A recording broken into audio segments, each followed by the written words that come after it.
batch of civilians that are allowed to leave. Now, these visuals on your screen, you can see are of the green corridor in Sumy region on your screen. You can see the green corridor in the Sumy region for the civilians to pass through. Now, remember, many Indian citizens are stranded in Sumy at this point in time, and now what we're going to understand is that, as per the information that I've got you right now, the visuals on your screen is the first batch of citizens have already been evacuated from Sumy.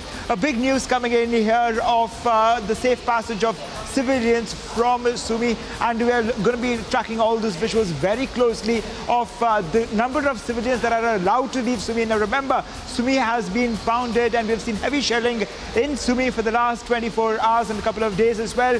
Heightened concerns, India raising the red flag, India taking it up with Zelensky and his Russian counterpart as well, of the lives of Indian students and civilians in Sumy. What we're learning right now, as per the latest information, is that there has been a humanitarian corridor which was established in Sumy. First batch of civilians being now allowed to leave the region of Sumy.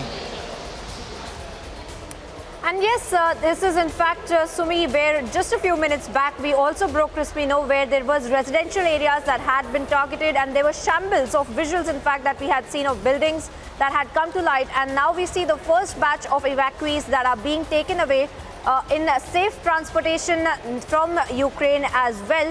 GD Bakshi, Major General GD Bakshi continues to join us on the broadcast. Major General, if I could come to you. We have seen how these kind of, even if evacuation is going on, it is slow on the ground. You have been maintaining that even President Zelensky needs to give up and they need to sign this agreement that they will not join the NATO. How do you see this development on the ground, as well as along with the bigger picture of the diplomatic talks that are all set to take place between Ukraine and Russia?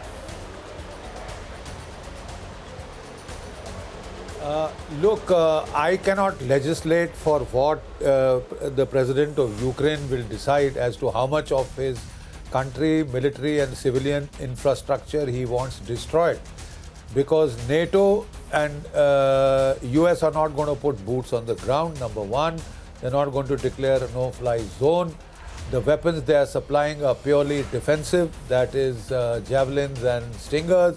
They can just prolong the conflict. They cannot win the conflict. You win the conflict with tanks, artillery, air power. You see? And if you don't have this, you can't win the conflict against Russia. You can just prolong the war. It appears that some people in the United States, some people in the UK would like to prolong this conflict, to humiliate the Russians, to make sure they have lots of losses, like in Afghanistan, make it their Vietnam kind of a thing. But then there is a cost to be paid. And the world will pay that cost, because the world is just coming out of the COVID disaster. So if you continue the conflict, the price of oil will continue to soar. It will break the back of many economies. It will destroy many economies that were recovering from, COVID. And even the American and the NATO economies, if they think they will go unscathed with the rising inflation, with everything, all stock market nosediving, I don't know. I think it's in the interest of everybody to now stop this war. Primarily of Ukraine, the country that will suffer the worst every hour, every day the war lasts, will be Ukraine, right? He can be chair-led, he can feel very good. This is his Dunkirk miracle movement, but Dunkirk was a military disaster. You see, so if you want to glorify a military disaster, well, all that the Russians were asking for was that give a guarantee that you will not join NATO. NATO said they don't, Ukraine doesn't qualify. That is why we can't put boots on the ground. So if that was there, what was the difficulty in saying, okay, Ukraine won't join NATO for the foreseeable future, 20, 25 years, whatever? You could have given that written guarantee. But no, I mean, they wanted the war to happen. They were trying to push Russia to see if they would live up to his rhetoric. So, well, he said, I put out my red line. Now I'm doing what I have to do to secure my country. So why were there biological warfare labs in Ukraine? Why was DARPA, why was the US Department of Defense setting up biological warfare labs? Because the bats there are similar to the bats in Russia. You know, so I mean, you can't make yourself a bridgehead for the destabilization of another country like Pakistan keeps doing constantly and hope that there will be no retaliation. Now what I'm saying is, for the sake of the global economy, for the sake of stopping escalation, the more you step on the gas pedal, the greater are the chances of a nuclear escalation.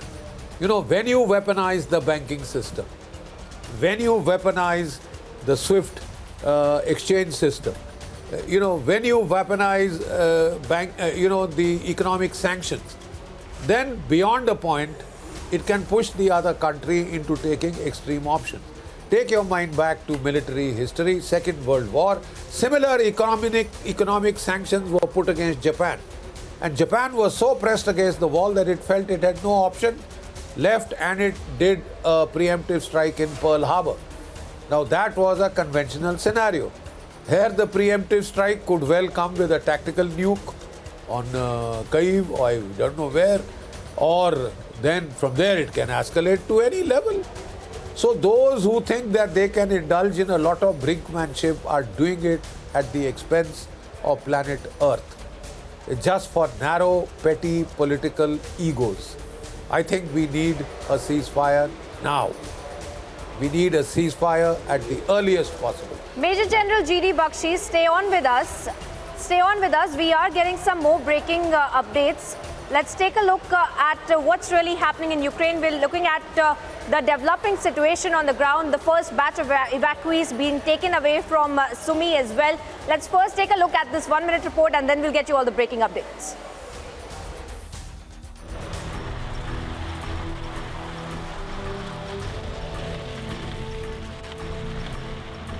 As Moscow declared a brief ceasefire, combat units from the rebel-controlled Donetsk People's Republic regrouped.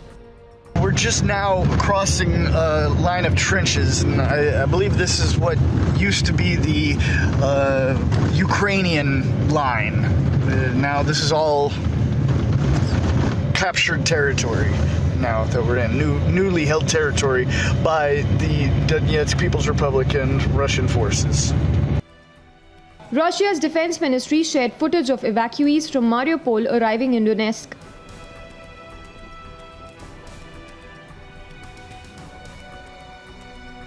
Safe corridors were established to allow civilians to flee, but the evacuation routes led mostly to Russia and Belarus, drawing criticism from the West. Bureau Report, Republic TV.